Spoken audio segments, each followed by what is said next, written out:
Hello बच्चों, good morning. आज की तारीख है 7 फरवरी 2025। आज के करंट अफेयर क्वेश्चन में आप सभी का स्वागत है। बच्चों, आज हम पढ़ेंगे 7 फरवरी के 10 करंट अफेयर क्वेश्चन, पूरी व्याख्या के साथ सॉल्व करेंगे। और हर प्रश्न के नीचे 3 से 4 ललन टॉप क्वेश्चन रहेंगे, जो कि कुछ महीने या कुछ सप्ताह पुराने करंट अफेयर क्वेश्चन होंगे, जिसका हम रिवीजन करेंगे। तो लगभग 50 से 55 क्वेश्चन आज हम करने वाले हैं, सिर्फ 20 मिनट में। तो 20 मिनट आप सभी हमारे साथ बने रहें। अगर वीडियो अच्छी लगे तो प्लीज़ लाइक, शेयर, कमेंट जरूर करें। पहला प्रश्न देखते हैं। हाल ही में चर्चा में रहे ब्लू घोस्ट मिशन का संबंध किससे है? तो आप सभी को डायरेक्ट याद रखना है, ब्लू घोस्ट मिशन का संबंध किससे है।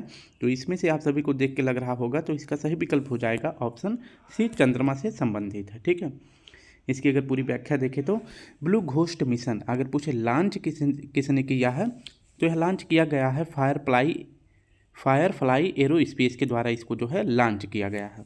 और पूछे किस रॉकेट से लॉन्च किया गया है, तो फॉल्कन 9 रॉकेट से लॉन्च किया गया है। फॉल्कन 9 रॉकेट किसका है, तो यह स्पेस एक्स का है। स्पेस एक्स अगर पूछे किसका है, तो एलन मस्क का है। ठीक है, वहीं पूछे कि जो नासा के द्वारा, जो अमेरिका की स्पेस एजेंसी है, नासा के द्वारा जो आर्टेमिस मिशन भेजा जाएगा, उसी का जो है ब्लू घोस्ट मिशन एक चरण है। ठीक है, तो आर्टेमिस मिशन का ही एक चरण है ब्लू घोस्ट मिशन, ये आपको याद रखना है। और आर्टेमिस मिशन का उद्देश्य क्या है, तो चांद पर मनुष्य को वापस उतारना। ठीक है, तो चांद पर मनुष्य को वापस उतारना। और अगर बात करते हैं कि पहली बार कब उतारा गया था, तो 1969 में उतारा गया था। ठीक है, तो कब, तो 1969 में उतारा गया था, ये आपको याद रखना है। ठीक है, 1969 में उतारा गया था। नेक्स्ट अगर बात कर लेते हैं कि जो है यह मिशन कब लॉन्च किया गया है, तो लॉन्च किया जाएगा, तो यह मिशन जो है कब पहुंचेगा चांद पर, तो यह 2 मार्च को जो है चांद पर लैंड करेगा। ठीक है, तो ब्लू घोस्ट मिशन का अगर पूछे संबंध किससे है, तो चांद से संबंधित है। नेक्स्ट हमारा प्रश्न है कि चंद्रयान 3 को अगर पूछे किस रॉकेट से लॉन्च किया गया है, तो LVM 3 M4 रॉकेट से लॉन्च किया गया है, ये आपको याद रखना है। और चांद के साउथ पोल पर कब लैंड किया था, तो 23 अगस्त को किया था। कब, तो 23 अगस्त को किया था। इसलिए हर साल जो है 23 अगस्त को राष्ट्रीय अंतरिक्ष दिवस मनाया जाता है। वहीं बात कर लेते हैं कि चंद्रयान फर्स्ट लॉन्च किया गया है किस रॉकेट से, तो PSLV C11 से लॉन्च किया गया है। और लूपेक्स मिशन यह चंद्र ध्रुवीय अन्वेषण मिशन है, यानी कि चांद का जो ध्रुव मिशन है, मतलब चांद का जो ध्रुवीय है, यानी कि जो 2 ध्रुव होता है, उत्तरी और दक्षिणी, तो इन दोनों ध्रुवों का अध्ययन करने के लिए जो है लूपेक्स मिशन लॉन्च किया जाएगा। किसके द्वारा, इसरो के द्वारा और जाक्सा के द्वारा। इसरो जो है आप सभी को पता है कि भारत की स्पेस एजेंसी है, और जो जाक्सा है ये किसकी स्पेस एजेंसी है, तो J for JAXA, J for Japan की। हाल ही में भारत और वियतनाम के तटरक्षक कर्मियों ने संयुक्त समुद्री अभ्यास हॉप टैग का आयोजन कहाँ किया है, तो कोच्चि में किया है। कोच्चि स्थान कहाँ है, केरल में है। और बिन बैक्स अभ्यास किसके बीच होता है, तो यह भी भारत और वियतनाम के बीच होता है बिन बैक्स अभ्यास। वियतनाम की राजधानी का नाम है हनोई, और वियतनाम की मुद्रा का क्या नाम है, डोंग यहाँ की मुद्रा है। हाल ही में AI चैटबॉट सेवा किसने लॉन्च किया है, तो सेबी ने लॉन्च किया है। इसका फुल फॉर्म होता है security exchange board of India. प्रतिवर्ष वर्ल्ड वाइड वेब दिवस कब मनाया जाता है, तो 1 अगस्त को मनाया जाता है। दूसरा प्रश्न है, फोर्ब्स और पेंसिल्वेनिया विश्वविद्यालय की वर्ष 2025 की दुनिया की सबसे शक्तिशाली देशों की सूची में भारत का कौन सा स्थान है, तो भारत का जो है पूरी दुनिया में शक्तिशाली के देशों में अगर पूछे कौन सा स्थान है, तो 12वां स्थान है। ऑप्शन डी हमारा सही हो जाएगा। फोर्ब्स के अनुसार अगर बात करते हैं कि विश्व के सबसे शक्तिशाली देश की सूची जारी करी गई है, जिसमें पहला स्थान सबसे शक्तिशाली देशों में किसका बताया गया है, अमेरिका का। दूसरा स्थान चीन का। तीसरा स्थान अगर बात करें किसका है, तो रूस का बताया गया है। और इसके बाद चौथा स्थान UK का है, ये आप याद रखना है। 5वां स्थान जर्मनी का है। वहीं अपने भारत का अगर पूछे कौन सा स्थान है, तो भारत का अपने 12वां स्थान है। ठीक है, तो फोर्ब्स के अनुसार भारत जो है विश्व में शक्तिशाली के मामले में चौथे स्थान पर है, 12वें पर है। पहले दूसरे पर चीन है, ये चीन, अमेरिका और चीन है। कुछ और रैंक देख लेते हैं। जैसे 105 किस इंडेक्स में भारत है, तो हंगर इंडेक्स में है। 3rd किस में है, तो एशिया पावर इंडेक्स में। और यूनिकॉर्न इंडेक्स में भारत की रैंक है 3rd। Global fire power index में भारत की रैंक है 4th। ठीक है, अब यहाँ तक जो है आप सभी देखेंगे कि एशिया में जो पावर इंडेक्स है, यानी कि एशिया में किसका सबसे ज़्यादा प्रभाव है, भारत का है। यूनिकॉर्न के मामले में भारत भी जो है 3रे नंबर पर है। तो इन सभी दोनों इंडेक्स को देख के लगता है। और अर्थव्यवस्था के मामले में देखें तो भारत जो है पूरे विश्व का जो है अर्थव्यवस्था में भारत की रैंक क्या है, तो 5वां है। तो किस आधार पे जो है भारत जो है शक्तिशाली के मामले में 12वें नंबर पर है, ठीक है। तो आप सभी खुद अंदाज़ा लगा सकते हैं कि ये पश्चिमी जो रिपोर्ट आती है किस प्रकार से आती है। हमारा जो है एशिया में जो पावर है कितने पर है, 3 पर है। यूनिकॉर्न के मामले में हम 30वें नंबर पर हैं। पूरे विश्व में जो हमारी सेना के मामले में अगर देखा जाए हम किस नंबर पर हैं, 4थे नंबर पर हैं। अर्थव्यवस्था के मामले में देखा जाए हम 5वें नंबर पर हैं। फिर भी शक्तिशाली के मामले में इसमें दिखाया गया कि सऊदी अरब हमसे काफ़ी मजबूत है, ठीक है। तो इस आधार पर आप समझ सकते हैं कि भारत की रैंक क्या है। नेक्स्ट देखते हैं कि 10वें नंबर पर साइबर क्राइम इंडेक्स में और क्लाइमेट चेंज परफॉर्मेंस में, दोनों में 10वां नंबर है। 176वां नंबर किसमें है, पर्यावरण प्रदर्शन सूचकांक में है। नेक्स्ट हमारा है 134 नंबर मानव विकास सूचकांक में है। 93 नंबर भ्रष्टाचार धारणा सूचकांक में है। 159 नंबर प्रेस फ्रीडम में है। 129 number global gender gap index में है। वहीं 108वां नंबर किस में है, जेंडर इनक्वालिटी इंडेक्स में है। और शांति सूचकांक में 116वां नंबर है। हाल ही में अंतर्राष्ट्रीय सौर गठबंधन रूपरेखा समझौते पर किसने हस्ताक्षर किया है, तो मोल्दोवा ने करा है, ठीक है। और अभी जो है मोल्दोवा ने अपना जो एम्बेसी है ये कहाँ पे ओपन किया है, तो दिल्ली में किया है। और वहीं पूछे कि अंतर्राष्ट्रीय सौर गठबंधन का मुख्यालय कहाँ पे है, तो गुरुग्राम हरियाणा में है, ये आपको याद रखना है। और अंतर्राष्ट्रीय सौर गठबंधन में वर्तमान में कितने देश हैं, तो 104 देश हैं। 104वां देश कौन सा है, तो आर्मेनिया है। हाल ही में सफल परीक्षण चक्र किसने प्रारंभ किया है, तो बच्चों के होलिस्टिक डेवलपमेंट के लिए सफल जो परीक्षण चक्र शुरू किया गया है CBSE के द्वारा। हाल ही में पेरिस ओलंपिक 2024 में टेनिस में पुरुष एकल वर्ग का स्वर्ण पदक किसने जीता है, नोवाक जोकोविच ने जीता है, जो कि कहाँ के हैं, सर्बिया के हैं। हाल ही में USA के दबाव में चीन की बेल्ट एंड रोड पहल से बाहर होने की घोषणा करने वाला पहला लैटिन अमेरिकी देश कौन सा है, तो इसका सही विकल्प हो जाएगा पनामा है, ठीक है। कौन है, पनामा। ऑप्शन बी हमारा सही हो जाएगा। चीन का एक पहल है बेल्ट एंड रोड पहल। बेल्ट एंड रोड पहल ये आपको याद रखना है, किसका है, चीन का है। इसका उद्देश्य क्या है, तो यूरोप और अफ्रीका तक पहुंचना, यानी कि यूरोप और अफ्रीका तक अपने सामानों के उत्पादन को पहुंचाना इसका उद्देश्य है, ठीक है। आप सभी को पता है यहाँ पे भारत है, फिर इसके बाद यहाँ पे अफ्रीका हो जाता है, यहाँ पे पूरा जो है यूरोप हो जाता है, चीन की लोकेशन कुछ यहाँ पे हो जाती है, ठीक है। तो चीन जो है इस माध्यम से यूरोप में पहुँचना चाहता है, यहाँ से भी पहुँचना चाहता है, ये आपको याद रखना है। और यहाँ से भी अपने सामानों को यूरोप में पहुँचाना चाहता है।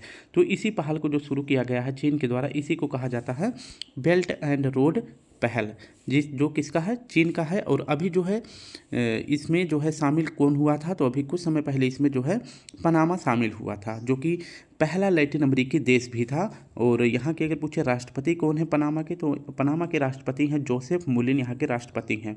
लेकिन अमेरिका ने कहा है कि जो लैटिन अमेरिका का पहला देश है पनामा, जो इसमें शामिल हुआ है बेल्ट एंड रोड पहल में, इससे बाहर हो जाए, ठीक है। तो जोसेफ मुलिन जो यहाँ के राष्ट्रपति थे, उन्होंने जो है सार्वजनिक मंच पे बोला कि जो है मैं अमेरिका के दबाव में चीन की पहल से बाहर हो रहा हूँ, ठीक है। तो अब जो है पनामा जो है इससे बाहर हो गया है। तो लैटिन अमेरिका का पहला देश जो बेल्ट एंड रोड पहल में शामिल हुआ और बाहर हो गया, तो पनामा है, ठीक है। और कुछ दिनों पहले इसमें जो है चीन की बेल्ट एंड रोड पहल में बाहर हो गया कौन कौन, तो इसमें ब्राज़ील भी बाहर हो गया और फिलीपींस भी इससे बाहर हो गया है, ठीक है। नेक्स्ट बात कर लेते हैं IDFC फर्स्ट बैंक और हुरन इंडिया की शीर्ष 200 स्वनिर्मित उद्यमियों की सूची में शीर्ष स्थान किसे मिला है, तो राधा किशन दमानी जी को मिला है। भारतीय वायुसेना अपना पहला बहुराष्ट्रीय अभ्यास तरंग शक्ति का हाँ प्रारंभ किया है, तो 2 जगहों पे तमिलनाडु और राजस्थान में किया है। हाल ही में दक्षिण अफ्रीका लीग SA20 में शामिल होने वाले पहले भारतीय खिलाड़ी कौन है, तो दिनेश कार्तिक हैं सॉरी। हाल ही में चर्चा में रही बैलिस्टिक मिसाइल एतिमाद और एंटी वॉरशिप क्रूज मिसाइल गदर का संबंध किससे है, तो एतिमाद और गदर 360 किसका मिसाइल है, तो यह ईरान का है, ठीक है। ऑप्शन सी हमारा सही हो जाएगा।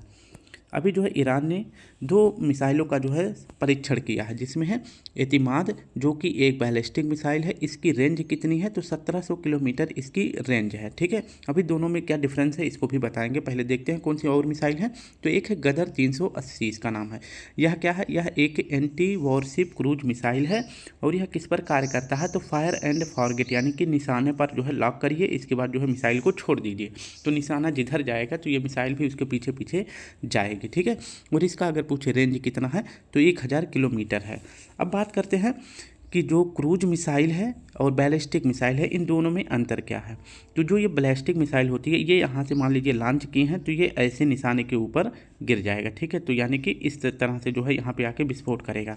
लेकिन जो ये क्रूज मिसाइल होता है, यह किस तरह काम करता है, तो यह मान लीजिए यह सतह है, पृथ्वी का धरातल है, तो यहाँ से अगर इसको लॉन्च किए हैं तो ऐसे जाएगा सीधे, यानी कि यह सतह से होकर जाता है, फिर इसके बाद ऊपर उठेगा, फिर जहाँ पे निशाना है वहाँ पे जो है गिरेगा, ठीक है। इसीलिए यह जो है रडार की पकड़ में नहीं आता, क्योंकि यह धरातल से होते हुए उड़ता रहता है, और फिर जहाँ पे इसको मतलब फायर करना है तो यह वहाँ से कुछ ही मीटर ऊपर जो है उठेगा, फिर इसके बाद वो जो है अपने टारगेट को जो है क्या करेगा, तबाह कर देगा, ठीक है। तो यह किस पर कार्य करता है, फायर एंड फॉरगेट से रेडी पर कार्य करता है। तो बैलिस्टिक मिसाइल ये हो जाएगा, क्रूज मिसाइल ये हो जाएगा, ठीक है। और दोनों का भी हाल ही में परीक्षण किसने किया है, ईरान ने किया है। हमारे पास भी सुपरसोनिक क्रूज मिसाइल है जो कि काफ़ी तेज़ है। अगर इसमें बात करें कितनी तेज़ है तो 1 पॉइंट मतलब 1 से लेकर 5 माइक के बीच में जो भी मिसाइल होगी वह जो है ध्वनि की तुलना में काफ़ी तेज़ होगी, ठीक है। तो ब्रह्मोस क्या है, एक सुपरसोनिक क्रूज मिसाइल है। अगर बात करें कि एससीओ का 9वां मेंबर कौन बना है, तो ईरान बना है। कौन बना है, 9वां मेंबर ईरान बना है। ईरान के राष्ट्रपति कौन बने हैं, मसूद पेजेस्कियन बने हैं, ये भी आपको याद रखना है। हाल ही में 150 गंतव्यों को जोड़ने वाला देश का पहला हवाई अड्डा कौन सा है, तो यह जो है दिल्ली एयरपोर्ट है। कुछ महत्वपूर्ण एयरपोर्ट को देख लेते हैं, जैसे संत तुकाराम एयरपोर्ट कहाँ है, पुणे में। लाल बहादुर शास्त्री एयरपोर्ट बनारस में। सुभाष चंद्र एयरपोर्ट कोलकाता में। शहीद भगत सिंह एयरपोर्ट चंडीगढ़ में। बाबा साहेब अम्बेडकर एयरपोर्ट नागपुर में है। नेक्स्ट हमारा है, हाल ही में चर्चा में रही बी रेडी रिपोर्ट का संबंध किससे है, तो यह रिपोर्ट जारी किया जाता है विश्व बैंक के द्वारा। हाल ही में विदेश मंत्रालय और न्यू स्पेस इंडिया लिमिटेड ने किस देश के मुनाल उपग्रह के प्रक्षेपण के लिए समझौता किया है, तो यह ग्रह जो है उपग्रह किसका है, नेपाल का है। हाल ही में WHO ने विश्व फार्माकोपिया की 15वीं अंतर्राष्ट्रीय बैठक कहाँ आयोजित की है, तो यह की गई है अपने भारत में, ठीक है। कहाँ पर, नई दिल्ली में की गई है, ठीक है। तो विश्व फार्माकोपिया की बैठक जो है 15वें क्रम की, इसकी बैठक कहाँ पे हो रही है, तो भारत नई दिल्ली में हो रही है, ठीक है। इसका आयोजन कौन कर रहा है, तो इसका आयोजन WHO के द्वारा इसका आयोजन किया जा रहा है। तो इसका होस्ट कौन है, तो होस्ट करेगा हमारा जो मंत्रालय है, स्वास्थ्य मंत्रालय इसको होस्ट करेगा। और इसके पूछे मंत्री वर्तमान में कौन है, तो JP नड्डा साहब हैं, ठीक है। तो विश्व फार्माकोपिया की 15वें क्रम की बैठक कहाँ पे हो रही है, नई दिल्ली में हो रही है। इसका होस्ट कौन है, तो स्वास्थ्य मंत्रालय है हमारी तरफ से, जिसके मंत्री हैं JP नड्डा। ये आपको इतना याद रखना है, ठीक है। अब बात करते हैं कि G20 समिट 2024 कहाँ पे हुई थी, ब्राज़ील में हुआ था। COP 29 2024 बाकू अजरबैजान में हुआ था। यूनेस्को की जो 47वें क्रम की समिट हुई थी, ये कहाँ पर हुई है, बुल्गारिया की सोफिया में हुआ है। और जो 46वें क्रम की अगर पूछे अंतर यूनेस्को बैठक कहाँ पे हुई थी, तो यह हमारे दिल्ली में हुआ था, ठीक है। वहीं अगर पूछे कि इंटरनेशनल ओलंपिक कमेटी 2024 की बैठक कहाँ पे हुई थी, तो यह हुआ था मुंबई में। और किस क्रम का था, तो 144 नंबर का था। G7 2024 की बैठक कहाँ पे हुई है, पुगालिया में हुआ है। पुगालिया अगर पूछे किस देश का शहर है, तो इटली का है। नेक्स्ट अगर बैठक देखें कि आसियान 2024 की बैठक कहाँ पे हुई है, लाओस में हुई है। किस क्रम की है, तो 11वें क्रम की है। SCO 2024 की बैठक कहाँ पे हुई है, तो अस्ताना में हुआ है, ठीक है। वहीं ब्रिक्स 2024 की बैठक कहाँ हुई, कजान में। और कजान अगर पूछे किस देश का शहर है, तो रूस का है। हाल ही में इस्माइल कार्यक्रम के लिए भारत सरकार ने किसके साथ $350 मिलियन के ऋण का समझौता किया है, तो एशियन डेवलपमेंट बैंक के साथ किया है, जिसकी स्थापना 1966 में होता है। इसका मुख्यालय मनीला में है। इसमें वर्तमान में अगर पूछे 69 नंबर का देश कौन जुड़ा है, तो इजराइल जुड़ा है। और इसके वर्तमान अध्यक्ष पूछे कौन है, तो मसातो कांडा हैं। और ये कहाँ के हैं, मसातो कांडा जापान के हैं, ठीक है। हाल ही में देश का पहला राइस ATM कहाँ लॉन्च हुआ है, तो उड़ीसा में। भारत सरकार द्वारा लॉन्च होने वाला दूसरी परमाणु पनडुब्बी कौन सी है, तो INS अरिहंत है, ये पहली है। और INS अरिघात ये दूसरी है, ठीक है। वित्त वर्ष 2023-24 में भारतीय निर्यात का शीर्ष गंतव्य देश कौन सा है, तो सबसे ज़्यादा भारतीय निर्यात किया गया है 2023-24 में, तो इसमें शीर्ष गंतव्य देश कौन सा है, तो USA है। ऑप्शन डी हमारा सही हो जाएगा। बात करते हैं बजट जो 8वें क्रम का आपकी बार निर्मला सीतारमण जी ने पेश किया है। इसमें 4 इंजन बताए गए हैं, ठीक है। 4 इंजन कौन से हैं, कृषि, MSME, निर्यात और निवेश, ये 4 इंजन इसमें बताए गए हैं। तो चारों के नाम आपको याद रखना है। वहीं अगर बात करें कि 2023-24 में निर्यात टोटल कितना रहा है, तो 778.21 बिलियन डॉलर का जो है भारत सरकार के द्वारा निर्यात किया गया है। जबकि यही 2023 से 2013-14 में कितना था, तो 446 बिलियन डॉलर था। और यह जो है 446 बिलियन डॉलर से बढ़ के कितना हो गया है, तो 778.21 मिलियन डॉलर हो गया है। इन दोनों में अगर पूछे कितना ग्रोथ हुआ है, तो 67% का ग्रोथ हुआ है। ठीक है। अगर वहीं पूछे कि सबसे ज़्यादा निर्यात किस देश को किया गया है, तो यह किया गया है यूएसए को। और इस मामले में यूएसए जो है निर्यात के मामले में, मतलब हम सबसे ज़्यादा सामान किसको भेजे हैं, तो यूएसए को भेजे हैं। तो इसमें पहला स्थान यूएसए का हो जाता है। लगभग 18% का जो है निर्यात किया गया है अकेले यूएसए को। और दूसरे स्थान पर यूएई को किया गया है। और हम सबसे ज़्यादा निर्यात क्या किए हैं, तो मोबाइल फ़ोन किए हैं सबसे ज़्यादा। ठीक है। तो सबसे ज़्यादा हम किसका निर्यात किए हैं, तो फ़ोन का निर्यात किए हैं, ये आपको याद रखना है। ठीक है। हाल ही में राष्ट्रीय किसान दिवस कब मनाया गया है, तो 23 दिसंबर को मनाया गया है। इसकी थीम इस बार क्या रखी गई है, तो अन्नदाताओं को मजबूत करना इसकी थीम रखी गई है। महत्वपूर्ण है, याद रखना है। और इसमें पहली बार जो है इसमें अवार्ड भी वितरित किया गया है। और यह अवार्ड कितने लोगों को दिया गया है, तो 4 लोगों को दिया गया है। चौधरी चरण सिंह अवार्ड। बात करते हैं, डॉक्टर राजेंद्र सिंह को वायर मैन ऑफ इंडिया के नाम से सम्मानित किया गया है। डॉक्टर फिरोज को मक्का वैज्ञानिक कहा गया, मतलब इन्हें जाना जाता है। प्रीति सिंह को टिकाऊ कृषि के लिए जाना जाता है। और नीरजा चौधरी को पत्रकार की से मतलब पत्रकारिता के अंतर्गत इनको जाना जाता है। और इनको जो है चौधरी चरण सिंह अवार्ड दिया गया है। तो ये 4 नाम आपको याद रखना है। ठीक है। नेक्स्ट प्रश्न अगर देखें तो हाल ही में प्रारंभ उत्तर भारत का सबसे बड़ा फ्लोटिंग सोलर पार्क ओंकारेश्वर कहाँ स्थित है, तो यह मध्य प्रदेश में स्थित है। 7वां प्रश्न हमारा है, हाल ही में संयुक्त राष्ट्र ग्लोबल कॉम्पैक्ट पहल में कौन शामिल हुआ है, तो इसका सही विकल्प हो जाएगा GMR हवाई अड्डा शामिल हुआ है। इसकी अगर व्याख्या देखें तो संयुक्त राष्ट्र ग्लोबल कॉम्पैक्ट पहल, इसकी अगर पूछे कि स्थापना कब होती है, तो सन 2000 में इसकी स्थापना होती है। इसका उद्देश्य अगर पूछे क्या है, तो व्यवसाय को टिकाऊ विकास की ओर ले जाना, व्यवसाय को जो है टिकाऊ विकास की ओर ले जाना इसी का उद्देश्य है। ठीक है। तो संयुक्त राष्ट्र ग्लोबल कॉम्पैक्ट पहल इसकी शुरुआत करी गई है। और इसका उद्देश्य व्यवसाय को टिकाऊ विकास की ओर ले जाना, साथ साथ में प्रदूषण कम करना, ग्रीन एनर्जी को बढ़ावा देना, इसी के लिए जो है इसकी स्थापना करी गई है। अभी हाल ही में इसमें कौन शामिल हुआ है, तो भारत की ओर से GMR हवाई अड्डा इसमें जो है शामिल हुआ है, हमारे भारत की ओर से। ठीक है। और पूछे GMR हवाई अड्डा, यह जो है अगर पूछे कि एक कंपनी पहले हुआ करती थी भारत में जो कि पटसन का निर्यात करती थी, लेकिन धीरे धीरे ये जो है ग्रोथ करती गई। और यह जो है इसको एक हवाई अड्डे के रूप में भी जाना जाने लगा है, क्योंकि इसको जो है स्थापित कर दिया गया है। इसलिए GMR कंपनी का अगर पूछे भारत में सबसे बड़ा एयरपोर्ट ऑपरेटर है, तो भारत में अगर पूछे एयरपोर्ट के ऑपरेटर में सबसे बड़ा कौन सी कंपनी है, तो GMR कंपनी है। ठीक है। और इसका मुख्यालय अगर पूछे कहाँ है, तो इसका मुख्यालय दिल्ली में है। अभी हाल ही में GMR हवाई अड्डे को संयुक्त राष्ट्र ग्लोबल कॉम्पैक्ट पहल में शामिल किया गया है, जिसका उद्देश्य मैंने बता दिया, व्यवसाय को टिकाऊ विकास की ओर ले जाना, कम प्रदूषण करना, ग्रीन एनर्जी को बढ़ावा देना। हाल ही में वॉल स्ट्रीट जर्नल ने go to global destination for 2025 सूची में किसे शामिल किया गया है, तो मध्य प्रदेश को शामिल किया गया है। क्योंकि मध्य प्रदेश में यूनेस्को के 3 स्थल शामिल किए गए हैं, जिसमें खजुराहो मंदिर, सांची का स्तूप और भीमबेटका कब शामिल किए गए हैं, उसके आगे मैंने लिखा है। हाल ही में संयुक्त राष्ट्र में भारत का स्थायी प्रतिनिधि किसे चुना गया है, तो P हरीश नैनी जी को चुना गया है। हाल ही में दिवंगत DRDO वैज्ञानिक डॉक्टर राम नारायण अग्रवाल का संबंध किससे है, तो ये संबंधित हैं, इनका भी हाल ही में निधन हो गया है। और ये संबंधित किससे है, ये अग्नि मिसाइल के जनक के नाम से भी जाने जाते हैं। 8वां प्रश्न हमारा है, हाल ही में भारत की पहली फेरेट रिसर्च सुविधा कहाँ प्रारंभ हुआ है, तो यह हरियाणा में प्रारंभ हुआ है। ठीक है। इसकी अगर व्याख्या देखें तो पहली फेरेट रिसर्च सुविधा भारत में अगर पूछे कहाँ पर स्थापित हुई है, कहाँ पे शुभारंभ हुआ है, तो यह फरीदाबाद हरियाणा में स्थापित हुआ है। फेरेट रिसर्च का मतलब क्या होता है, यानी कि इसका उद्देश्य क्या है, तो जो भी श्वसन संबंधी रोग है या संक्रामक बीमारियां फैलाने वाले रोग होते हैं, उन पर जो है रिसर्च करना है। ठीक है।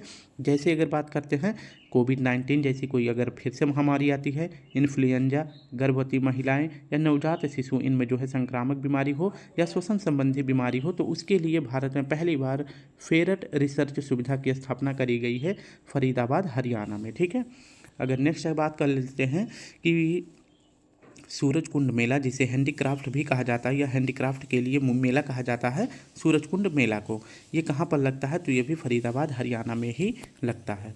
हड़प्पा सभ्यता का सबसे बड़ा संग्रहालय अगर पूछे कहाँ है, तो राखीगढ़ी में बनाया गया है। और पहला संविधान संग्रहालय कहाँ पे बनाया गया है? तो OP जिंदल यूनिवर्सिटी सोनीपत हरियाणा में ये भी बनाया गया है। हाल ही में चर्चा में रहा, चाचा नहीं है, हाल ही में चर्चा में रही प्रधानमंत्री G1 योजना का संबंध किससे है? तो यह बायोफ्यूल से यानी कि जैव ईंधन से संबंधित है। हाल ही में 1000 किलोमीटर रेंज वाला स्वदेशी कामिकेज ड्रोन किसने विकसित किया है? तो नेशनल एरोनॉटिक्स लिमिटेड ने विकसित किया है। 9वां प्रश्न है, हाल ही में चर्चा में रही भारतीय सेना की विजय दुर्ग कमान का संबंध किससे है? तो नाम बदल के विजय दुर्ग कर दिया गया है और ये कहाँ पे है? तो यह कोलकाता में है। ठीक है, इसकी अगर पूरी व्याख्या देखें तो फोर्ट विलियम, ये जो है अगर आप सभी को पता हो कि ये कहाँ पे है, तो यह कोलकाता में था। ठीक है, तो ये अंग्रेजों के द्वारा जो है स्थापित किया गया था। और अभी हाल ही में जो है अगर पूछे कि भारतीय सेना का जो पूर्वी कमान है, इसका मुख्यालय अगर पूछे कहाँ था, तो यह फोर्ट विलियम कोलकाता में था। लेकिन अभी जो है जो ये फोर्ट विलियम है, इसका नाम बदल दिया गया क्योंकि ये जो है अंग्रेज़ों के द्वारा बनाया गया था। तो इससे जो है हमारे देश में या फिर लोगों के द्वारा इसमें किसकी भावना मतलब देखी जाती थी, तो अंग्रेज़ों का यह उपनिवेश होने के कारण जो है हमेशा जो है यह जब भी कुछ होता तो अगर उसका नाम आता तो लोगों के बीच में ये लगता कि ये जो है गुलामी की निशानी है। इस वजह से जो है फोर्ट विलियम का नाम बदल के नया नाम क्या कर दिया गया है? तो विजय दुर्ग कर दिया गया है। ठीक है, ये आपको याद रखना है। और जो ये फोर्ट विलियम थे, ये कौन थे? तो UK यानी लंदन के तीसरे राजा हुआ करते थे। ठीक है, और यहाँ पे जो है फोर्ट विलियम में ही एक किचनर हाउस है जिसका नाम बदल के मानेक शाह हाउस कर दिया गया है। ठीक है, जिनका जो है महत्वपूर्ण योगदान किसमें था? तो 1971 के जो वर्ल्ड वार हुआ था, मतलब जो युद्ध हुआ था पूर्वी बांग्लादेश के साथ और पाकिस्तान के बीच में, इन्होंने इसमें महत्वपूर्ण भूमिका निभाई थी। इसलिए इन्हीं के नाम पर किचनर हाउस का नया नाम कर दिया गया है मानेक शाह हाउस। एक और नाम बदल दिया गया है, फोर्ट विलियम का जो सेंट जॉर्ज गेट है, इसका नाम बदल के रख दिया गया है छत्रपति शिवाजी महाराज के ऊपर, नया नाम रखा गया है शिवाजी गेट। ठीक है, तो ये भी आपको यहाँ पे याद रख लेना है। तो अगर अब पूछे कि भारतीय सेना का जो पूर्वी कमान है, इसका मुख्यालय कोलकाता में है, कहाँ पर है? तो विजय दुर्ग में है, जिसका पुराना नाम हुआ करता था फोर्ट विलियम। हाल ही में रक्षा मंत्रालय ने K9 वज्र तोप खरीदने के लिए किसके साथ समझौता किया है? तो L&T कंपनी के साथ समझौता किया है। और K9 तोप अगर पूछे कितने खरीदे जाएंगे, तो 100 तोपें खरीदी जाएंगी। भारत की 14वीं महारत्न कंपनी अगर पूछे कौन सी है, तो हिंदुस्तान एरोनॉटिकल लिमिटेड है। हाल ही में रक्षा मंत्री राजनाथ सिंह ने किसके सम्मान में शताब्दी स्मारक सिक्का जारी किया है? तो M करुणानिधि जी की याद में करा है, और ये कहाँ के पूर्व CM थे? तमिलनाडु के। हाल ही में academy of motion picture and art sciences के अध्यक्ष पद पर किसे नियुक्त किया गया है? तो जेनेट योंग को किया गया है। ठीक है, 10वां और आज का आखिरी प्रश्न है, हाल ही में हरी इलायची की 2 नई प्रजातियां विकसित खोजी गई हैं, जिनका नाम है एलेटेरिया फेसिफेरा और एलिटेरिया ट्यूलिपीफेरा। तो ये 2 प्रजातियां हैं इलायची की, और इन दोनों की खोज अगर पूछे कहाँ करी गई है, तो केरल में करी गई है। ठीक है, तो एलिटेरिया फेसिफेरा और एलिटेरिया ट्यूलिपीफेरा, ये दोनों जो है क्या है, ये हरी इलायची जो है, इनकी 2 नई प्रजातियां हैं, और इन दोनों की खोज अगर पूछे कहाँ पे हुई है, तो केरल में हुई है। ये आपको याद रखना है। ठीक है, हाल ही में चर्चा में रहे डिंगा वायरस का प्रकोप कहाँ देखा गया है? तो युगांडा में देखा गया है, अफ्रीका महाद्वीप का देश है। और ये वायरस अगर पूछे सबसे ज़्यादा किस में होता है, तो ये सबसे ज़्यादा फीमेल में देखा गया है। ब्रांड फाइनेंस की global food and drink report 2024 के अनुसार दुनिया का सबसे मजबूत डेयरी ब्रांड अगर पूछे कौन सा है, तो अमूल है। हाल ही में नेपाल ने भारत के माध्यम से किसे 40 मेगावाट बिजली निर्यात करने का समझौता किया है? तो बांग्लादेश को किया जाएगा। किसके द्वारा? नेपाल के द्वारा, जिसके लिए भारत से समझौता किया गया है, क्योंकि नेपाल और बांग्लादेश के बीच में हमारा भारत आता है। ठीक है, तो स्टूडेंट इस प्रकार से हमने अपने सभी प्रश्नों को पूरी व्याख्या के साथ सॉल्व कर लिया। अगर वीडियो अच्छी लगे तो प्लीज़ लाइक शेयर कमेंट जरूर करें। कल फिर मिलते हैं, तब तक के लिए आप सभी को प्यारा सा जय हिंद, जय भारत।